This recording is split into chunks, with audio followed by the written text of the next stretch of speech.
सो इसी इंट्रोडक्शन में जो है वो एग्जामिनर को क्लियर हो जाएगा कि बच्चे ने बहुत अच्छे से सीरियसली जो है वो प्रिपेयर किया है, उसको समझ है इस चीज की, स्टूडेंट को समझ है कि भैया रिफाइंड हुई है, उसको चेंजेस एंड कंटिन्यूटीज की समझ है। चेंज ये है कि कॉपर आया, कंटिन्यूटीज ये है कि भैया रिफाइंड हुई टेक्नोलॉजीज, कौन सी, stone making technologies, right. Continued and refinement of microlithic and ground stone industries reflected, ये टेक्नोलॉजिकल एडेप्टेबिलिटी दिखाता है। कॉपर आ गया, नई तरह का या रादर बेटर रॉ मटेरियल आ गया, इसका मतलब ये नहीं है कि पूरी तरह हम स्विच कर गए उस रॉ मटेरियल पर। उस रॉ मटेरियल की अवेलेबिलिटी भी तो देखनी पड़ेगी, उस रॉ मटेरियल हमारे लिए एक्सेस है या नहीं ये भी तो देखना पड़ेगा। और since copper was not available in abundance और नो एक्सेस उस पर पूरी तरह नहीं था, बहुत सारे डिफरेंट कल्चर्स का इंडिया में, सो वी अडेप्टेड, हमने टेक्नोलॉजिकली अडेप्ट किया स्टोन को और फर्दर डेवलप किया स्टोन टेक्नोलॉजी को, so that we can coexist with copper as well as stone industries.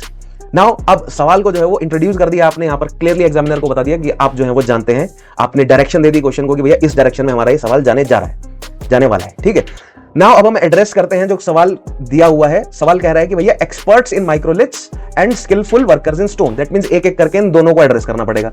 सो आप जो है वो एविडेंसेस देंगे, क्योंकि एलुसिडेट करना है आपको, एविडेंसेस देने पड़ेंगे। तो evidences of expertise in microliths, अगर आप मैप के द्वारा एस्टेब्लिश कर सकते हैं साइट्स को तो वेल एंड गुड है, राइट। देन सेकेंडली आप एस्टेब्लिश करेंगे स्किल्स इन स्टोन वर्किंग, और अगर आप मैप के द्वारा साइट्स को एस्टेब्लिश कर सकते हैं सो उससे बेटर जो है वो और कुछ नहीं हो सकता। तो देखते हैं भैया पहले क्या लिखा है यहां पर।